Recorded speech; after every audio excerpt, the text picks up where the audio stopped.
Assalamualaikum warahmatullahi wabarakatuh. Bagaimana kabar anak-anak hari ini? Semoga kalian dalam keadaan sehat.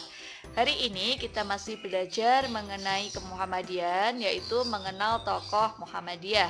Kali ini kita akan mengenal salah satu tokoh Muhammadiyah, yaitu Profesor Dr. Haji Muhammad Amin Rais MA. Sudah siap belajar? Baik, coba kalian perhatikan. Siapkan alat tulisnya, catat bagian-bagian yang penting. Baik anak-anak, kita mulai. Sebelum kita mulai, tahukah kalian dengan tokoh yang ada pada gambar berikut? Ya, tentu saja kalian sudah mengenal ya.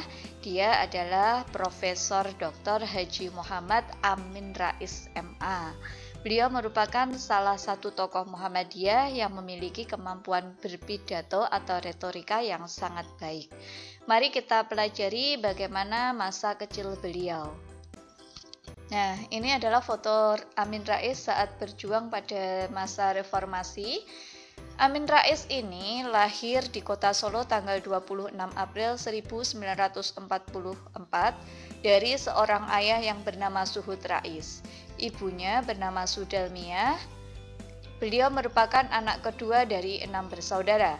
Kakaknya bernama Fatimah dan adik-adiknya ada 4, yaitu Abdul Rozak, Ahmad Dahlan, Siti Aisyah, dan Siti Aminah. Masa kecil dari Amin Rais. Amin Rais ini orang tuanya adalah seorang guru yang mana beliau mendidik Amin Rais dan saudara-saudaranya dengan disiplin yang sangat tinggi. Bagi orang tuanya, pendidikan agama adalah pendidikan yang nomor 1, sehingga pesan dari ibu beliau, hakikat hidup adalah ibadah. Pesan ini yang selalu diingat oleh Amin Rais hingga saat ini, yang mana segala hal yang dilakukannya haruslah diniatkan untuk ibadah agar tidak sia-sia. Sejak kecil Amin Rais sudah terbiasa bangun jam 4 pagi.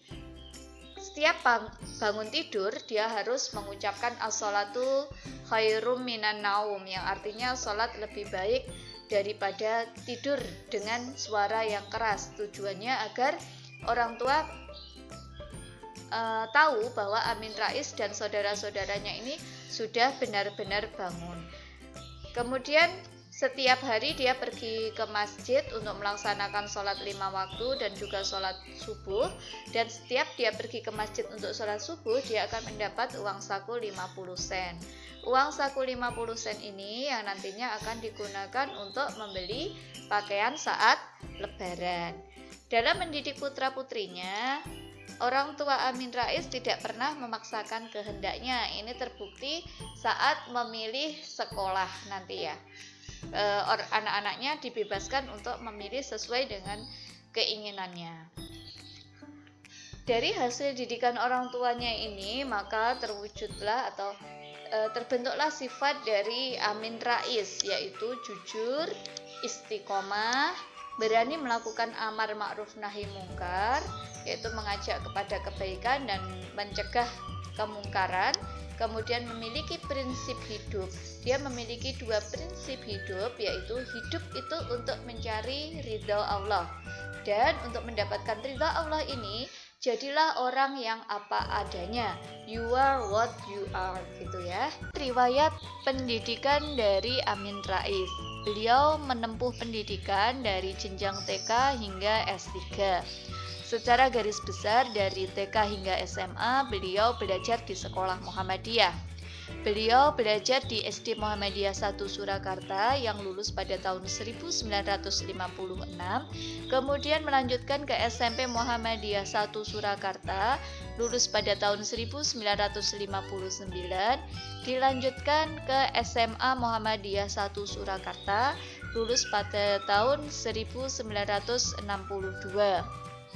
Nah, setelah lulus dari SMA, orang tuanya, ibunya ingin dia sekolah di Al-Azhar. Tetapi ayahnya menginginkan beliau sekolah di UGM.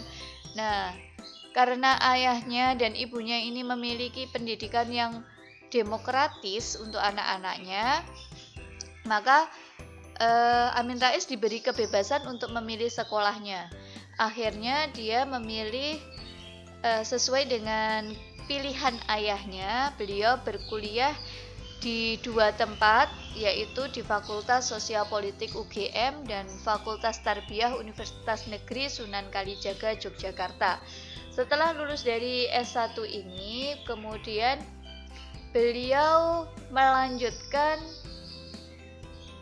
sekolah di luar negeri, yaitu pada Fakultas Ilmu Politik University of Notre Dame, Indiana, Amerika Serikat.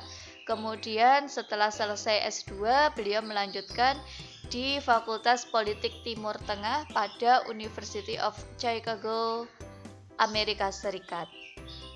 Ini merupakan riwayat yang dijalani oleh beliau dari kecil hingga tua.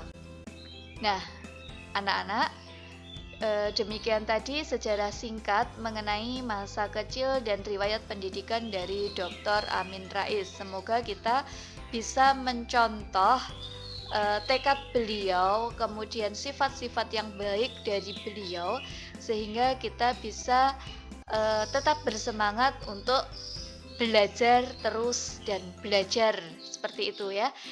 Sampai jumpa pada materi berikutnya mengenai sejarah perjuangan dari Profesor Dr. Haji Muhammad Amin Rais. Akhirnya, Assalamualaikum warahmatullahi wabarakatuh.